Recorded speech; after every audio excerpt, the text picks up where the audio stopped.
দেখো এখানে কি রয়েছে, পাশের ছকটি চকলেটের দোকানের বিক্রয় তালিকা। জানুয়ারি থেকে এপ্রিল মাস পর্যন্ত সর্বমোট কত টাকার চকলেট বিক্রয় হয়েছে।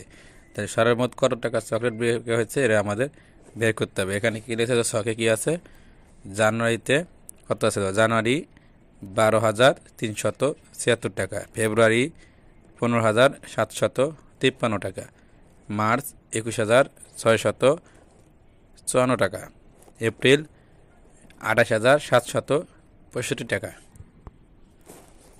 আমরা এই অঙ্কটা কীভাবে করবো দেখো, যখন সর্বমোট, যখন মোট সংখ্যা জানতে চাইবে তখন আমাদের কী করতে হবে, যোগ করতে হবে, এটা মনে রাখবে। তাহলে আমরা কি যোগ করব, আমরা এখানে সরাসরি যোগ করতে পারি এভাবে, আবার এভাবেও লিখতে পারি। দেখো আমরা যদি এভাবে লিখি, জানুয়ারি মাসে চকলেট বিক্রয় হয় 12,376 টাকা, ফেব্রুয়ারি মাসে চকলেট বিক্রয় হয় 15,753 টাকা, মার্চ মাসে চকলেট বিক্রয় হয় 21,654 টাকা, এপ্রিল মাসে চকলেট বিক্রয় হয় 28,765 টাকা।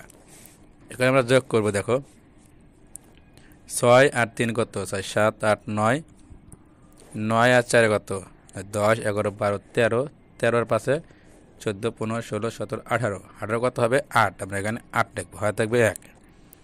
7 আর পাশে কত, 7 8 9 10 11 12, 12 আর পাশে 13 14 15 16 17, 17 আর পাশে 6 17 18 19 20 21 22 23, 23 আর হাতে রাখে 24, 24 কত হবে 4, বাম পাশে 2 হাতে থাকবে, 3 আর সাথে কত 7 8 9 10, 10 আর 6 16, 16 আর সাথে 17 18 19 20 21 22 23, 23 আর হাতের 2 কত 25, 25 কত হবে এখানে 5, হাতে থাকবে 2, এই 2 আর 5 কত 5 হয় 7, 7 রাখে 8, 8 আর 8 যোগ করে কত হয় 16, 16 আর দিয়ে 18, 18 কত হবে 8, হাতে থাকবে 1, 1 আর 1 2, 2 আর দিয়ে 4, 4 আর দিয়ে 6, হাতে রাখে 7, হাতে রাখে 7 লেখা, তাহলে কত হলো,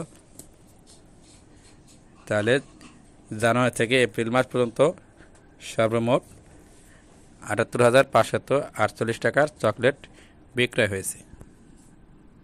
আমরা কিন্তু এই যে এখানে সরাসরি যোগ করে দিলেও সমস্যা নেই, এভাবে দিতে পারি। প্রিয় ভিউয়ার্স, তৃতীয় শ্রেণীর অঙ্ক বিষয়ে ধারাবাহিক ভিডিও পেতে আমাদের চ্যানেলটিকে সাবস্ক্রাইব করে রাখুন এবং আপনার মূল্যবান মতামত কমেন্টের মাধ্যমে জানিয়ে দিন। ধন্যবাদ।